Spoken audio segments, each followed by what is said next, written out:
म्हणून मी आपल्याला विनंती करते की मी पक्षाच्या मीटिंगच्या निमित्ताने इथे आले.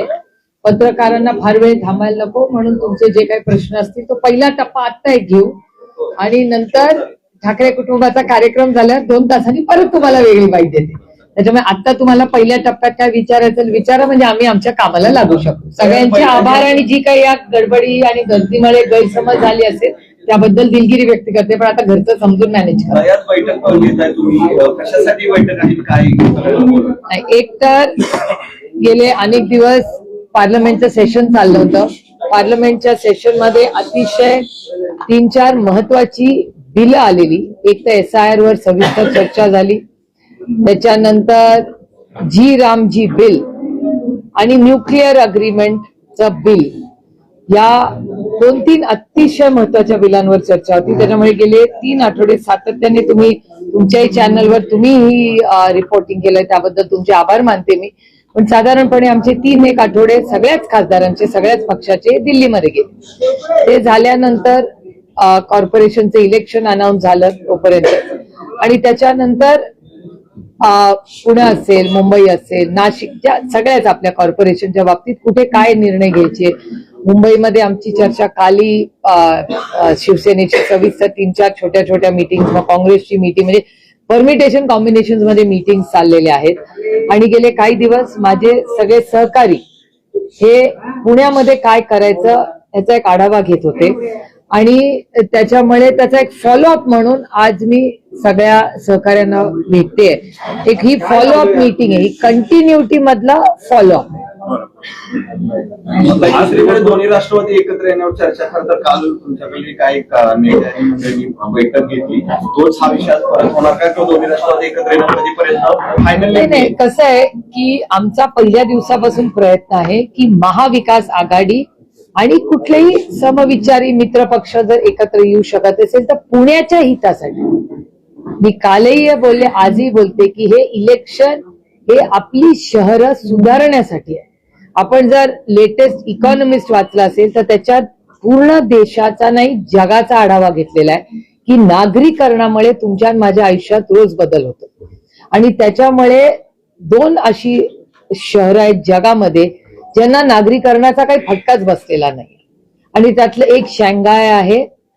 त्याच्यामुळे आता शांघायमध्ये खूप डेव्हलपमेंट झाली, किंवा जपानमध्ये खूप डेव्हलपमेंट झाली, पण जपानमध्ये अनेक वर्ष झालेली आहेत. पण शांघायमध्ये डेव्हलपमेंट झाली पण तिथे प्रदूषण झालं. आता ज्या लोकसभा मतदारसंघात मी लोकप्रतिनिधी म्हणून काम करते, तुम्हाला आश्चर्य वाटेल पण एक 5-10 वर्षापूर्वी तुम्हालाही आठवत असेल की पर्यावरणाबद्दल पुण्यात फक्त वंदनाताई टोकाची भूमिका घ्यायची. वंदनाताई बोलायच्या आणि आपण बोलायचो, पण वंदनाताई ज्या पोटतिडकीनी पर्यावरणाबद्दल बोलत होत्या, आपण सगळ्यांनीच मान्य केलं पाहिजे की त्या पोटतिडकीनी आपण कोणीही तो विषय त्या गांभीर्याने जेवढं वंदनाताई म्हणत होत्या ते घेत नव्हतं. मान्य सगळ्यांना, पत्रकारांनाही मान्य असेल. या परिस्थितीमध्ये आज मी जेव्हा मतदारसंघात मला जर 100 पत्र येत असतील तर एक काळ असा होता की मला 90 नोकरीसाठी येत होती आणि 10 बाकीच्या प्रश्नांसाठी येते. तुम्हाला आश्चर्य वाटेल, आजही जेव्हा 100 पत्र येतात त्यातली जर 90 नोकरीसाठी आहे तर 90 प्रदूषण आणि नुसतं हवेचं नाही, पाण्याचंही. आणि फक्त मुंबईत आपलं हिंजवडीतून पत्र येत नाहीत, मला निऱ्यातून पत्र येतात, मला इंदापूरमधून पत्र येतात, मला बारामतीतून पत्र येतात.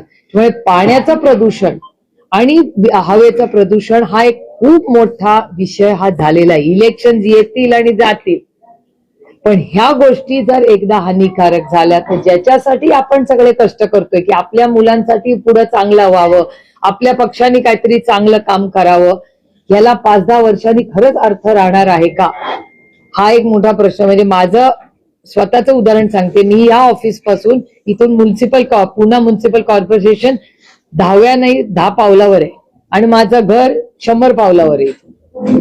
मागच्या इलेक्शनला भारतीय जनता पक्षाचं ऑफिशियल स्टेटमेंट मी ऐकलेलं आहे पुणेकर म्हणून, कारण का मी पुण्यात तेवढीच राहते जेवढी मुंबईत आणि दिल्लीत राहते, की 24/7 पाणी देऊ. आठवत आहे सगळ्यांना? आणि आपण सगळे म्हणत होतो कसं देणार आहात फॉर्म्युला सांगा. ज्या घरात मी राहते हे 1 किलोमीटर पण नाहीये, तुम्ही सगळे त्या घरी आलेला आहात, पत्रकारही आलेले आहेत. आज आमच्या बिल्डिंग मध्येही टँकर येतो. आम्ही 100 पावलावर आहोत पुणे म्युन्सिपल कॉर्पोरेशनच्या हेडक्वार्टर मधून. 7 वर्षापूर्वी 24/7 पाणी देणारी पुण्याचं प्रशासन आज माझ्याकडे रोज टँकर येतो रोज, आणि तिथलं पाणी गढूळ असतं का? हो असतं. कधी कधी नर उघडला ना तर पिवळ्या रंगाचं पाणी येतं आमच्याकडे. म्हणजे हे फक्त माझ्याकडे नाहीये, सगळ्यांच्या घरात ती परिस्थिती आहे. करेक्ट. पण मग हे इलेक्शन आपण तुतू मेमे करत भांडणार का तुमच्या आणि माझ्या आयुष्यात एक चांगला बदल घडवण्यासाठी? राजनीती होती रे, पक्ष फोडतील, लोक घेतील, काय करतील. पण मला असं वाटतं कधीतरी आपण सगळ्यांनी आपलं ऑब्जेक्टिव्ह ड्रिव्हन राजकारण कधी करणार आपण? मी का राजकारणात आले हे मला माहितीये. आता कोणी काय प्रश्न घेऊन लढायचं, कसं करायचं, हा प्रत्येकाचा वैयक्तिक प्रश्न आहे, कारण का ही लोकशाही आहे. तो अधिकार डॉक्टर बाबासाहेब आंबेडकरांनी आपल्याला संविधानात दिलेला आहे. पण हेच केंद्रबिंदू ठेवून आपल्या महात्मा गांधींचं एक तर नाव त्या जी रामजी मरून काढले, ज्या महात्मांमुळे आज तुम्ही आणि मी मोकळा श्वास घेतला, त्यांचंच नाव त्या बिलमधून का काढलं असावं? तो एक चूक झाली केंद्र सरकारकडून, ही सरकारला मान्यच करावी लागेल. आणि त्याच्याबरोबर आणखीन एक मोठा मुद्दा की जी रोजगार हमी योजना काँग्रेस आणि राष्ट्रवादी काँग्रेस पक्षांनी आणली, ती रोजगार हमी योजनेत बदल करून आज गरीब कष्ट करणाऱ्याला, ज्याला केंद्र सरकार म्हणून 100% निधी येत होता, तो आता 100% निधी केंद्र सरकार देणार नाही. मग कसं राज्यांना परवणार? राज्याची आर्थिक परिस्थिती तुम्हाला सगळ्यांनाच माहितीये. या पत्रकारांना तर मला वाटतं FRBM ऍक्ट, मला आता ते बंदच करतील मी बोलायला लागले की. पत्रकार म्हणत असतील आता ही बाई आली म्हणजे आता ही परत त्या FRBM ऍक्ट वर बोलणार. कारण का तो प्रॉब्लेम आहेच ना. आपल्या एकट्याचा नाही, देशातल्या राज्यांची आर्थिक परिस्थिती अडचणीत आहे. मुंबईच्याही म्युन्सिपल कॉर्पोरेशनची आर्थिक परिस्थिती अडचणीत आहे, आणि तीच परिस्थिती पुण्याची पण आहे. मग आपण ह्याच्या विरोधात लढणार का नाही? आणि ते लढत असताना जर आपल्या विचाराचे पक्ष एकत्र येऊ पाहत असेल आणि चर्चा, माझं म्हणणं आहे लोकशाहीमध्ये चर्चा ही झालीच पाहिजे. आपण नंतर काय निर्णय घ्यायचा तो आपापला असतो, पण चर्चा तर झाली पाहिजे. त्याच्यामुळे चर्चा होते, अनेक लोक भेटतायत. तुमच्या चॅनलवर मी ऐकलं काहीतरी गमतीशीर शब्द तुम्ही वापरला की परवा रात्री काहीतरी एक अशी सिक्रेट मीटिंग झाली. काय शब्द मला वापरला?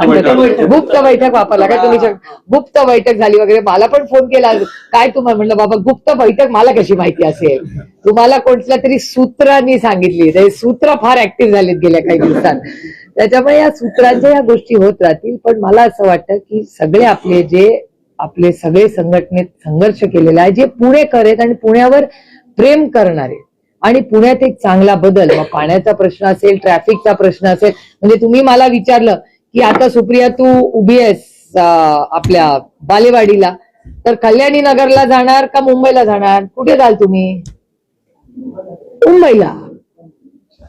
पुण्याचा ट्रॅफिक, आणि मी नुसती टीका करत नाहीये, सोल्युशन मॉडेल मध्ये आलं पाहिजे. नुसतं टीका करणं खूप सोपं आहे. मला की 7 वर्ष तुम्ही काय केलं नाही.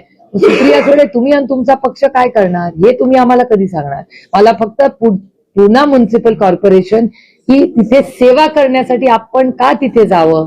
कारण का आपल्या नगरसेवकांनी खरंच चांगलं काम केलेलं आहे. आपण मेरिटवर पास होतो. सगळ्या पार्श्वभूमीवर पुण्यामध्ये एक चांगला बदल घडवावा. संघटनेतल्या सगळ्या लोकांची एक सविस्तर आपण चर्चा करावी. प्रत्येकाचा इंडिव्हिज्युअल वॉर्डाचा एक प्लॅन असेल आणि पुणे शहराचा आपला काय प्लॅन असेल, ते सगळं आपल्या सगळ्या ज्येष्ठांची चर्चा करू.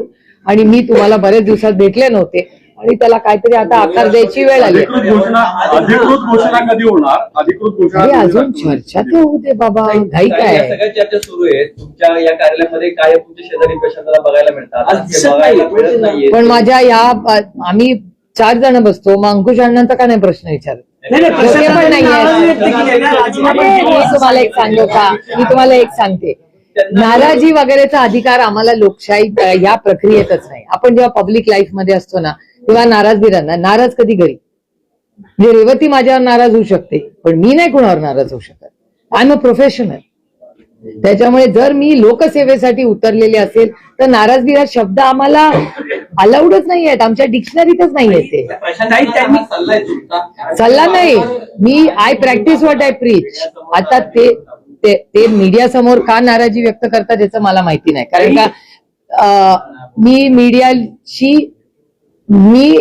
नाराजी व्हायचा मला अधिकारच नाही, कारण का मी लोकसेवेत आहे. आपण सेवा करण्यासाठी इथे आलोय. आणि त्याच्यामुळे एक संघटना म्हणून जर त्यांना काही वाटत असेल, काल मी त्यांच्या बरोबर 4 तास बसले, 4 आणि परवा 2.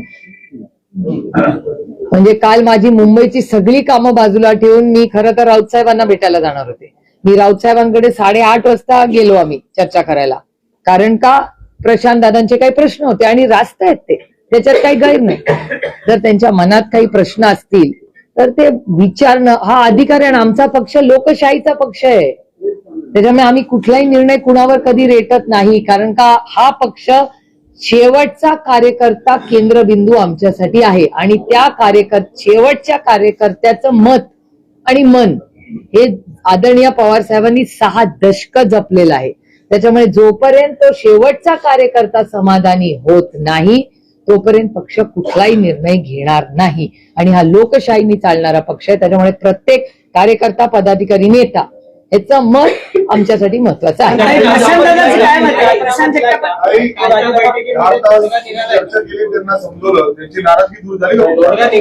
आता तोडग्याचा प्रश्न नाहीये, ही स्ट्रॅटेजी आहे, ही इलेक्शन आहे, ही युद्ध आहे. त्यांना समजलं का? आता त्याचं उत्तर तेच देऊ शकतात. हा बोला विचारा. नाही बोला.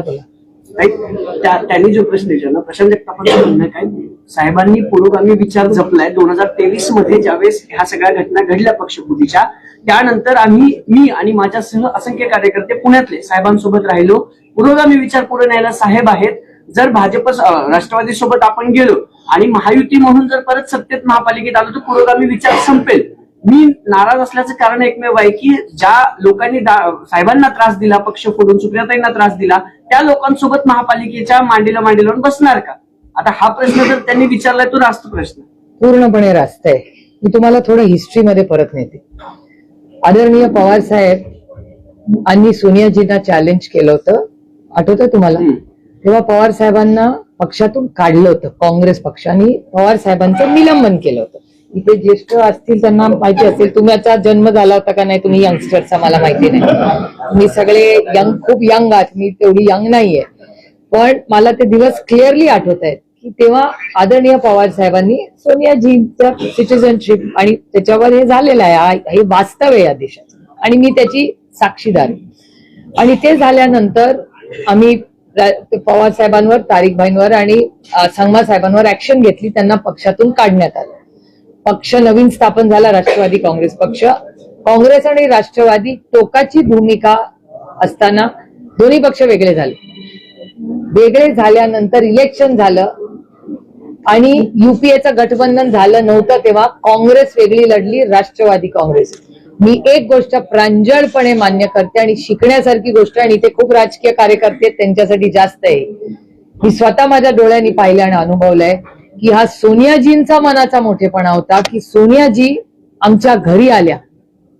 हा सोनियाजींचा मोठेपणा आहे. मी आय रिपीट मायसेल्फ की एवढी लढाई झाली होती, त्यांनी पवार साहेबांवर ऍक्शन घेतली होती. पवार साहेबांनी वेगळा पक्ष त्याच्यामुळे काढला, त्यांना पक्षातून काढल्यामुळे. त्यानंतर सोनियाजींचा मनाचा मोठेपणा होता की त्या स्वतः त्या निरोप पाठवू शकत होत्या. त्यांची मोठ्या नंबरनी काँग्रेस निवडून आली होती. पण हा सोनियाजींचा मनाचा मोठेपणा की त्या स्वतः आमच्या घरी आल्या. त्यांनी आदरणीय पवार साहेबांना सांगितलं की आपल्याला युपीएचं सरकार करायचंय, झालं गेलं विसरूया, आता देशामध्ये आपण एकत्र येण्याची गरज आहे. आणि 10 वर्ष युपी, आणि तेवढंच नाही, सोनियाजींचा एवढा मोठा मन त्यांचं आहे की त्यांनी सांगितलं हे डिपार्टमेंट तुम्ही म्हणाल ते डिपार्टमेंट, तुम्ही म्हणाल ती पूर्व दिशा, चला आपण सगळ्यांनी एकत्र. आणि तो दिवस आणि आजचा दिवस कधीही काँग्रेस पक्षाने किंवा त्यांनी कधी तो विषय परत काढला नाही ना आम्ही तो काढला. 18 वर्ष इथे सत्तेत राहिलो एकत्र. तू मॅम थोडा घर में भी होता यार, बायकोशी कधीतरी होतं ना भांडण थोडंसं जातं, असं होतं या गोष्टी. त्यामुळे ह्या गोष्टी होत असतात. पण राजकारणामध्ये कधी कधी या गोष्टी कमी जास्त होत असतात. त्याच्यामुळे आपण सगळ्यांनीच समंजसपणाने आपल्या अंतरात्म्याला जे योग्य वाटतं ते आपल्यानी करावं. आणि ह्याच्यात कुठलीही विचारधारा कॉम्प्रोमाइज नाही, ह्याच्यात कुठलंही मोठं धोरण कॉम्प्रोमाइज नाही. आणि मी स्वतः मी त्यांना हे सगळे अश्युरन्सेस मी स्वतःच दिले. त्याच्यामुळे there is nothing lost in translation. म्हणजे असं नाही की मी ह्यांच्या थ्रू निरोप, no no no, nothing is lost in translation.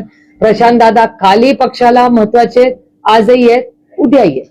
मी त्यांना काय स्ट्रक्चर आहे, जर एक तर अलायन्स ऑफिशियली झालेलंच नाही, चर्चा सगळ्यांची चाललेल्या आहेत, अजून काही अधिकृत झालेलंच नाही, आणि एका सशक्त लोकशाहीमध्ये चर्चा ही झालीच पाहिजे. मी तुम्हाला सांगते, जेव्हा लोकसभेत एखादं बिल येतं त्याच्या आधी भारतीय जनता पक्षाचे पार्लमेंटरी अफेअर्स मिनिस्टर हे काँग्रेस पक्षाला पहिला फोन करतात आणि म्हणतात की काँग्रेस पक्ष आम्हाला हा बिल आणायचंय, काय करूया. मग ते भेटतात. मग आमची एक BSC नावाची ग्रुप आहे, बिझनेस ऍडव्हायझरी कमिटी, त्याच्यात आम्ही विपक्ष आणि सत्ताधारी एकत्र बसतो, स्ट्रॅटेजी करतो आणि बिल आणतो आणि मग बिल पास करतो. मग ह्याला सेटिंग म्हणायचं का, काही पार्लमेंटरी प्रक्रिया म्हणायची?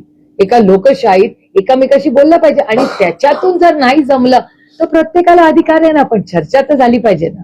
चर्चा करूनच मार्ग निघतो. आणि जर पुण्याच्या हितासाठी आपण एकत्र काही मित्र पक्षांची काही एकत्र चर्चा करत असलो तर त्याच्यात गैर काय? दादांची चर्चा झाली का? कोणाची? माझी नाही अजून भेट झालेली, पण अंकुशांना भेटलेले आहेत, वंदनाताई, त्या सगळ्यांची, सुनील टिंगरेंची, चेतन तुपे, ती सगळा ग्रुप रोज भेटतात. आम्ही दादांना भेटायला जाणार काही असं नाही, मला कुणालाही भेटायला काही प्रॉब्लेम नसतो. मी फक्त आता या सगळ्यांची चर्चा करून काय आतापर्यंत डिस्कशन झाले, कारण का आता वंदनाताई पण मॅनिफेस्टोच्या काही कामासाठी गेल्यात, प्रत्येक जण आपापलं आता डिव्हिजन ऑफ लेबर झालेलं आहे.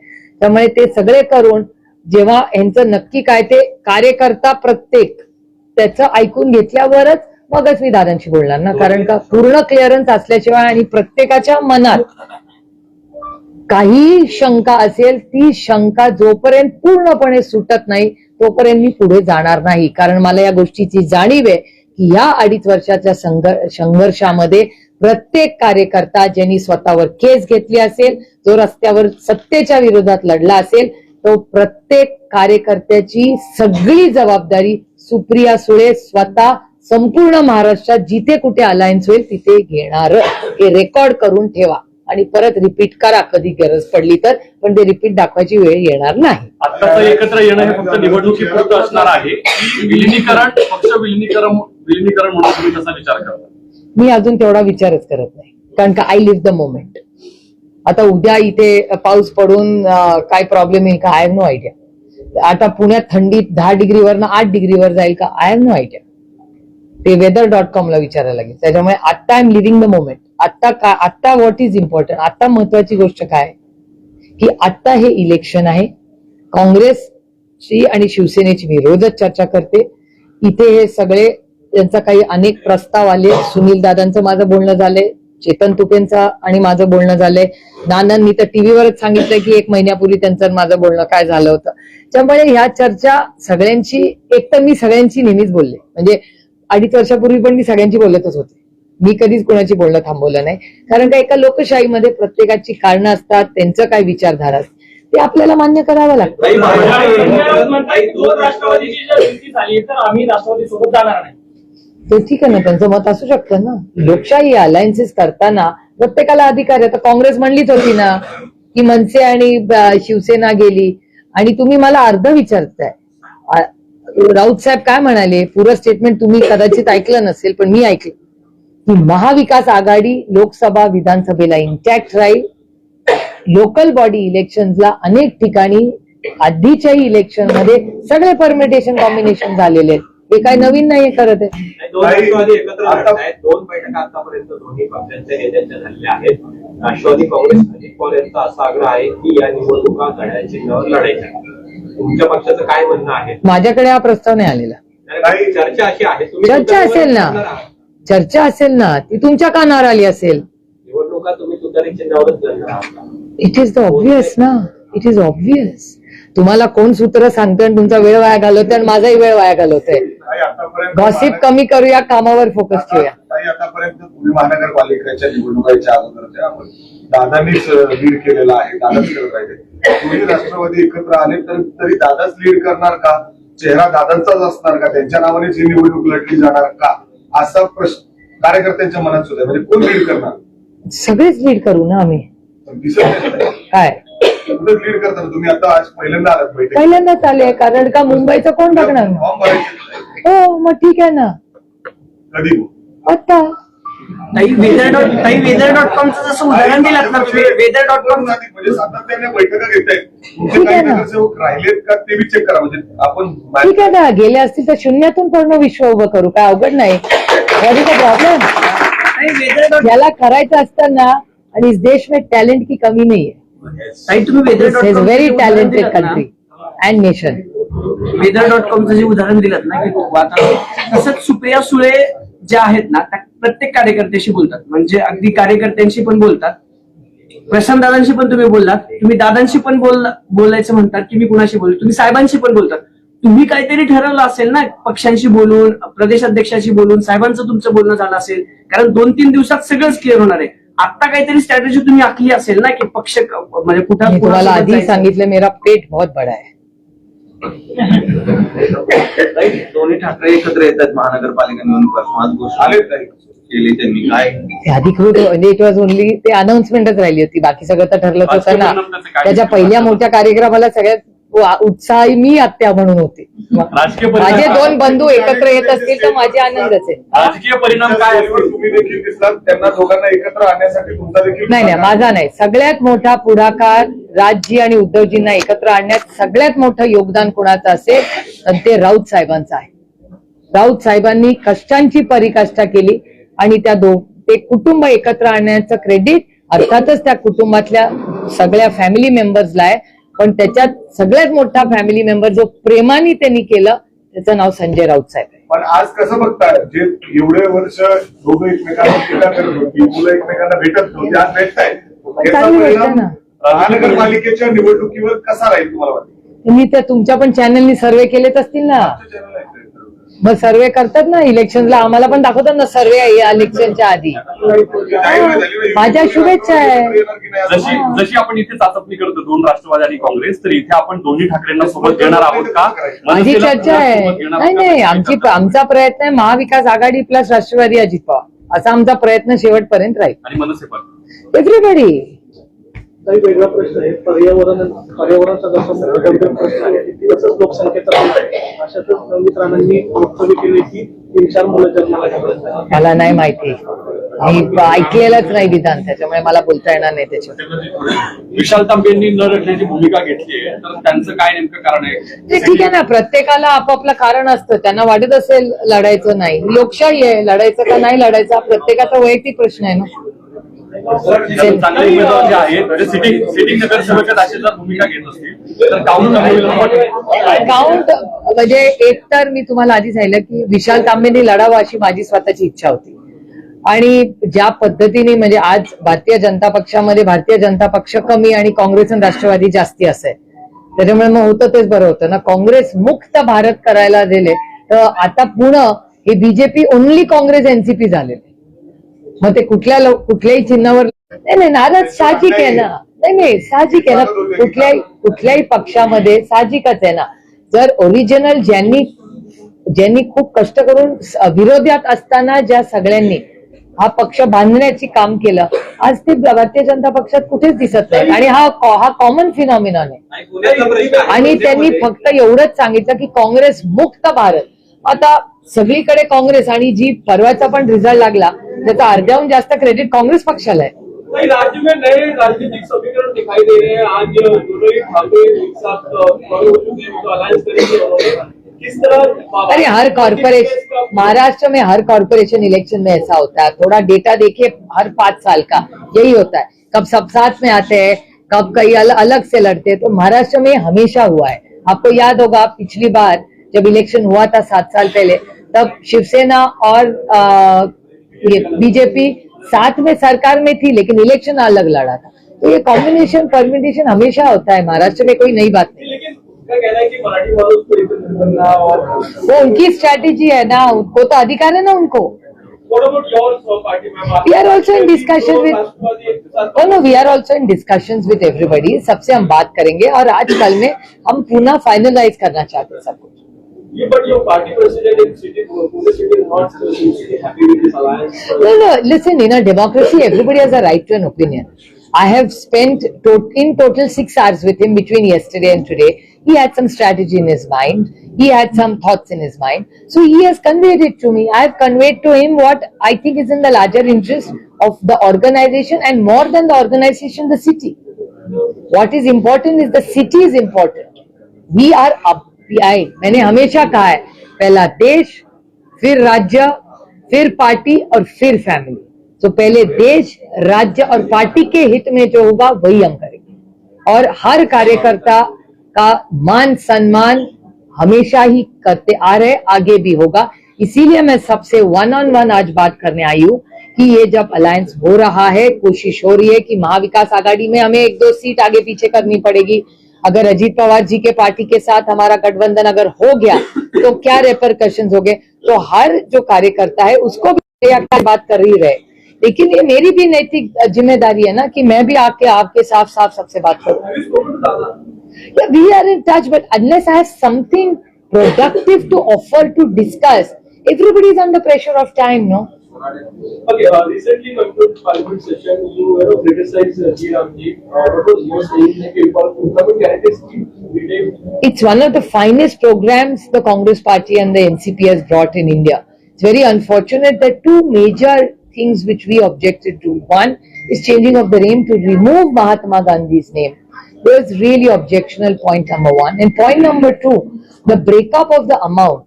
Government of India used to pay 100% wages of the Narega program. Now it's going to be 60-40. How are the states who are so debt ridden going to afford to pay this? And this is only the beginning, mind you.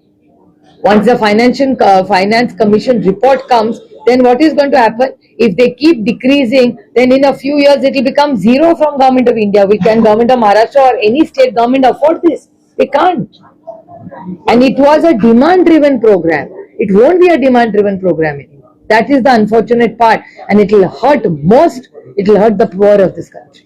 my last question, after the announcement of the election, what are your plans to go into elections for this local policy? No, we are very clear. We all live in this city. We love this city. The city has given all of us a lot. I think we owe it back to the city and the citizens of the state, of this Pune city. So we have to work towards traffic, towards water issues, towards garbage issues, serious civic issues and challenges which are not addressed.